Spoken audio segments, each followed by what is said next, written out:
Good morning, everybody. My name is Crystal, and welcome to my channel. This is a Thursday morning. Good morning. We have a slight bit of sun outside. It still feels cold to me. So last night was fun and games. It really was. I'll tell you about it in a minute. So I'm here in Rochester with my dog Max and my cat Harry, and everyone knows that children and pets can make a mess, and Harry made a mess last night, right in the early hours of the morning.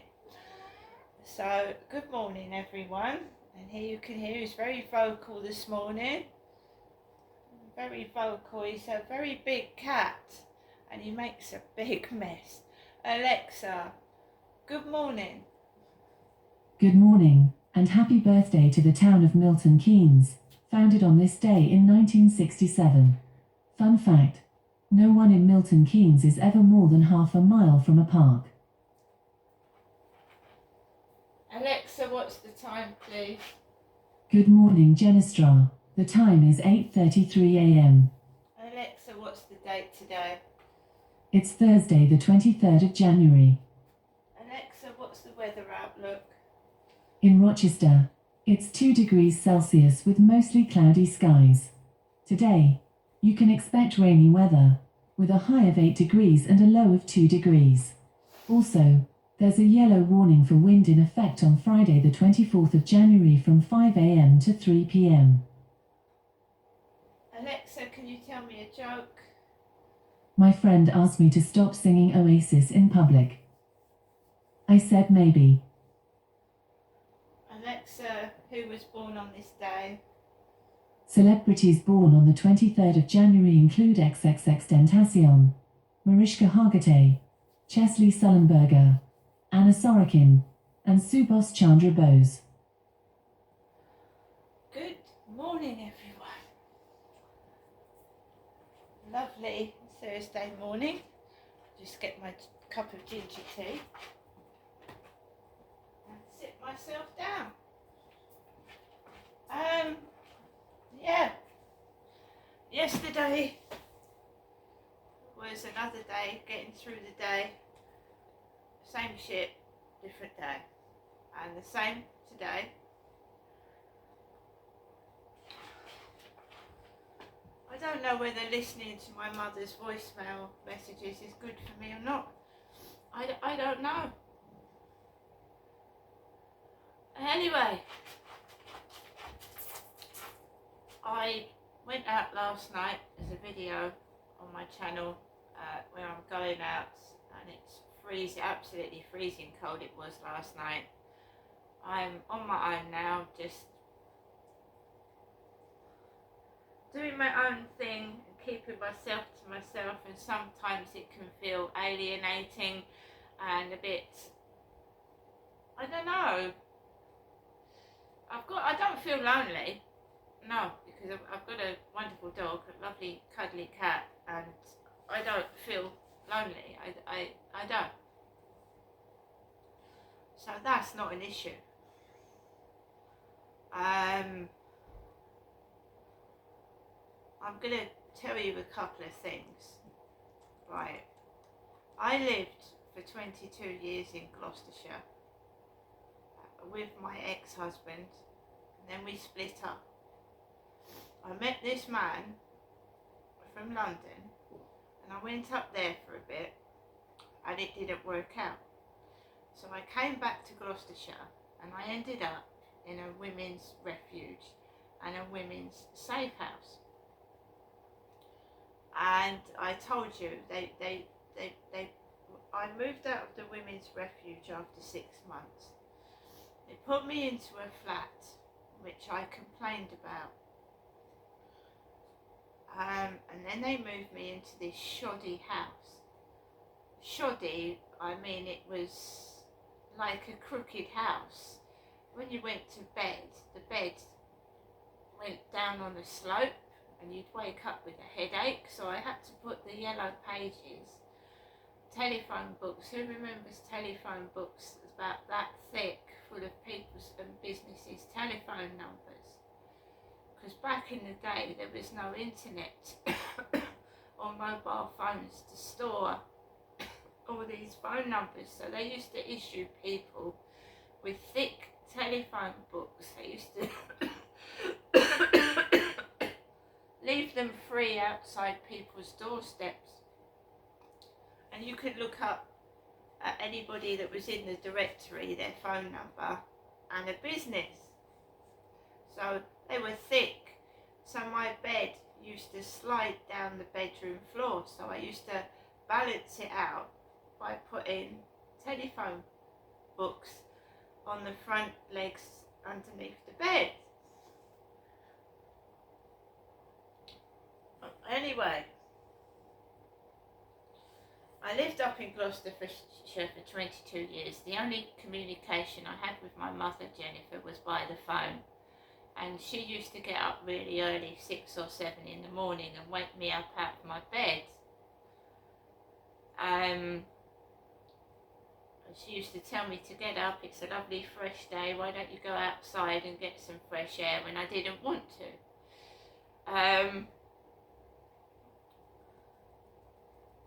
So I came down here in 2008 from Gloucestershire when things went wrong, and I just needed a bit of help and support, which I didn't actually get from my parents. I got the reverse support. So coming down here, I only wanted to stay for a couple of weeks or a month at the most while I sorted out my flat in Gloucestershire, but things went wrong. My flat got repossessed and I ended up having to live with my parents because I had nowhere to live. If I'd gone up to Gloucestershire, I would have back up there, I would have had nowhere to live. I would have been homeless. So I had no choice but to stay with my parents, and that's not what I wanted.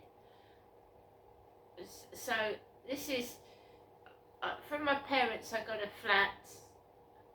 I was told that my child in foster care was going to come back to me if I got a flat. I was lied to. Once social services have your child, it's very, very rare that you get your child back. They're like, I can't describe it. Once social services has your child, it's very, very hard to get your child back. So I lost my child. What made me angry was my ex-husband could see my child and I couldn't. That made me extremely angry, especially when that child wasn't his child. So I was very angry when I came down to Kent. I was very angry with my parents. I was angry with everyone. Angry with my situation, and I did have a bit of a fiery temper. But you either sink or you swim in this world, and I decided to swim and carry on life, even though everything, my home, my child, my whole, the coat off my back had been taken off me, right?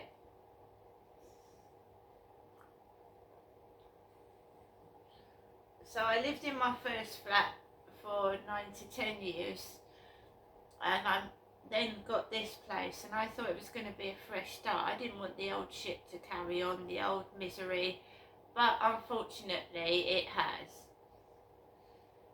The bullying, the jealousy, the spitefulness, and I've grown up now.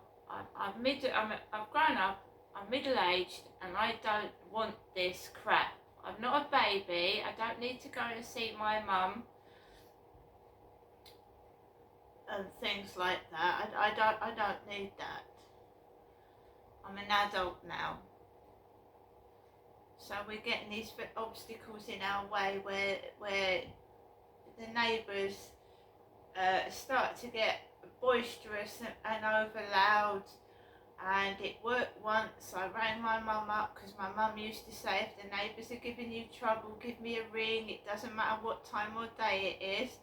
And then I noticed after the phone calls to my mother, I started to get very sick. Whether it was a headache, I felt sick, as in like I was going to be sick. Pains in my legs. She'd say she'd have a pain in the stomach. I would end up having a pain in the stomach. Just weird shit going on. So I cut talking out to my mum on the phone, and it started to make me feel better. And then I started to feel sorry and needed to know if my mum was okay. So for the past 3 days, I've actually listened to the answer phone messages that she's been giving me. And it does coincide with what's going on the flat in this building, because you might think I'm crazy, but witchcraft and satanic worship does go on in this country. It does. And there was a story of a woman that called her daughter ugly and the devil. She was ugly and the devil, and the mother didn't want the daughter. She hated her daughter. And she cursed the child. She actually put the child in a sack and threw her in the river because she thought she'd come from the devil. There are cases of children being abducted and going missing and ending up in cults and whatnot and ever and appearing 20, 30 years later. It's not madness to think that there is witchcraft and satanic worship going on in this country, right? I learnt about it through my ex-husband, and I'm being blatantly honest here. He had an Ouija board, which is supposed to summon spirits, isn't it? If you watch horror films. He had information on Aleister Crowley, who was an absolute evil man. Alexa, who is Aleister Crowley? Aleister Crowley was an English occultist, ceremonial magician, poet, novelist, mountaineer, and painter. He founded the religion of Thelema, identifying as the prophet entrusted with guiding humanity into the Aeon of Horus in the early 20th century. A prolific writer, he published widely over the course of his life. He's also a very evil man, what he believed in. Aleister Crowley. My husband had pentagrams and things like that. So I learned about things like that. I mean, when I married my ex-husband, I was 18. I was really just a kid myself. And I was escaping my parents because my dad was abusing me. And I ended up married for 18 years in Gloucestershire. And I come back to Kent and I asked my mum and dad for help to get my child out of care. My father wasn't interested. As you know, these satanic worshippers and occultists are very into sex, abusing women and sometimes men. And my dad was abusing me at that house in Victoria Road. He was abusing me when I first came down nearly every day of the week. And I tried to get out of there. I contacted the police. They wouldn't help me. And as you well know, there is Freemasonry within the police force. And the Freemasons are supposed to be into witchcraft, Satanism, all that kind of thing. So the police would not do a thing. They'd come out, they'd blame me, tell me to go for a walk, cool down. And I was literally scared of what was going on in my parents' house and what was happening to me. And no one would listen to me. I'd sometimes be so afraid of my dad that I would call an ambulance, go up to the hospital, and the same things were going on in the hospital. Completely ignoring me, not giving me any help. And you know, you could get hospital staff involved in Freemasonry, witchcraft and satanic worship. My mum kept going on about her Asian male nurse Ben, and I used to sit at Victoria Road and be terrified out of my mind because I was left alone with this woman who was ranting on and ranting and ranting and ranting on about Ben. And then I would go outside, I'd see all these Asians in the street glaring at me, and it wasn't me that had been speaking about this Ben.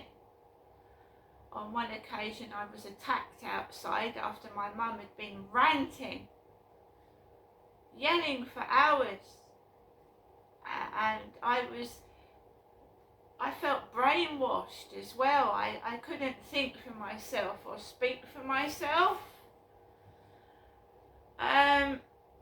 So I'm trying to keep away from it. When you escape it, you don't want to go back. Do you know what I mean? And I'm trying to stay strong, and I don't need other people trying to interfere when only I know what went on in that house behind closed doors, with my mum smiling on the wall, and what my dad was doing to me inside that house. I don't want to go back to it. I want to be strong and cope by myself. And what I'm saying about the witchcraft is, when I was in Victoria Road, I was in the kitchen, my dad was in bed, I was sat in the kitchen of Victoria Road talking to my mother, and she used to shout for hours. Like, when my dad was abusing me, she would sit down, she would stand in the kitchen and yell as if she was trying to cover up what he was doing.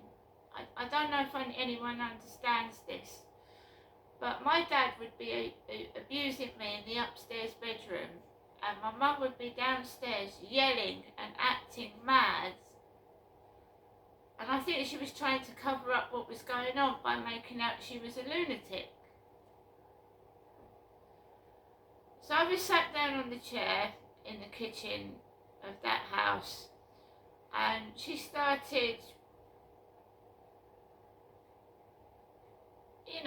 ranting, and I was absolutely terrified, and sometimes I wanted to call 999 because I used to get heart palpitations because she'd yell and shout, and she'd accuse me of being filthy and dirty, and it wasn't me, it was my dad.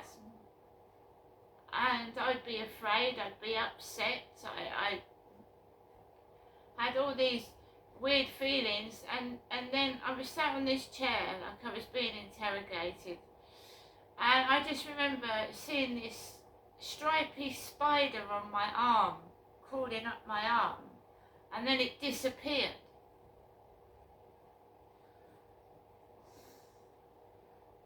And residents in this building have been leaving what looks, don't get me wrong, I know it's string, I know it's wool, but the colour of my hair I changed to brown, right? And someone had been leaving brown pieces of wool, the same colour as my hair, on the floor.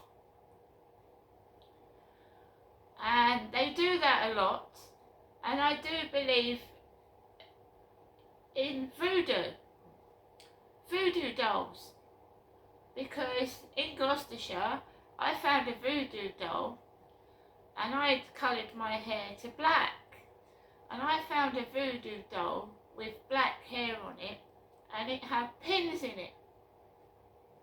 Pins! I know it's very strange to understand, but we all know through videos of other people that there is satanic worship in the music industry, in the acting industry, and the amount of young men and women that have accidentally fallen off balconies, disappeared, and it's not just now. Go back, way back when we find people have killed themselves, just suddenly died mysteriously, right? some of them, right, are alcoholics and drug addicts, yeah? But who supplies these young actors, actresses and singers with these drugs? With these drugs. And it's not funny to spike people's drinks or to put a drug in someone's drink or food to see how they're going to react to it. There's some sickos out there that do that. Put drugs into people's drinks to see what's going to happen and watch that person run around in circles or whatever and see what happens. A group of them watching somebody in their flat running around like a headless chicken because they're experimenting with drugs and seeing what they do. Could actually die and could actually watch someone dying, and they do, like on this dark web, don't they? The atrocities that go on there. So last night I'd listened to my mother's answer phone messages. I'm not going to listen to them anymore.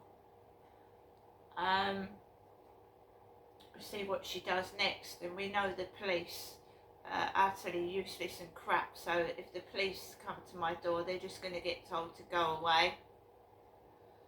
They've given me no help and support in all the years of my life.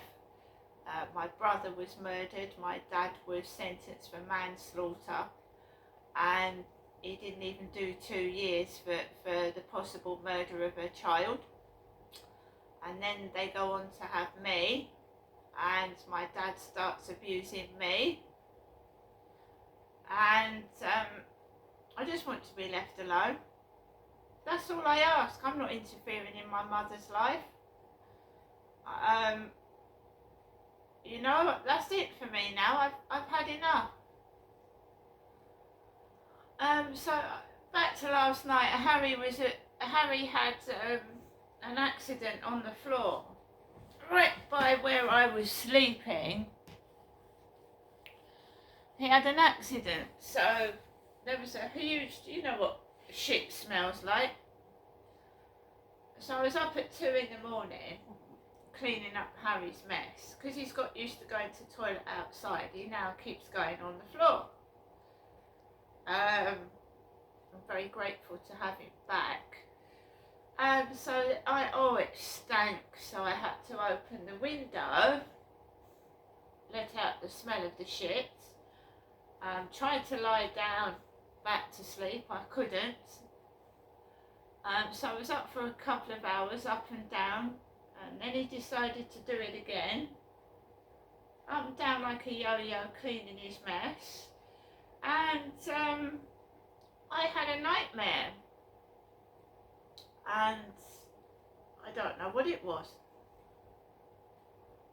It felt like, I don't know whether I had this, I don't know whether it was real or it was in my dream, but it felt like something was buzzing in my ear like a fly, and in my half sleep I was trying to get this bug out of my ear, and it was so realistic that I got up and I threw my pillows across the floor, because this bug had crawled out of the pillow and in my dream or nightmare had gone into my ear.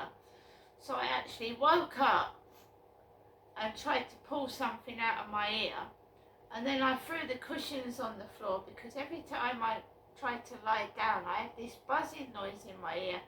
And you know when you're in a half sleep and you wake up and you don't know whether you're in your dream or in the real world, it felt so real. I actually threw my pillows across the floor,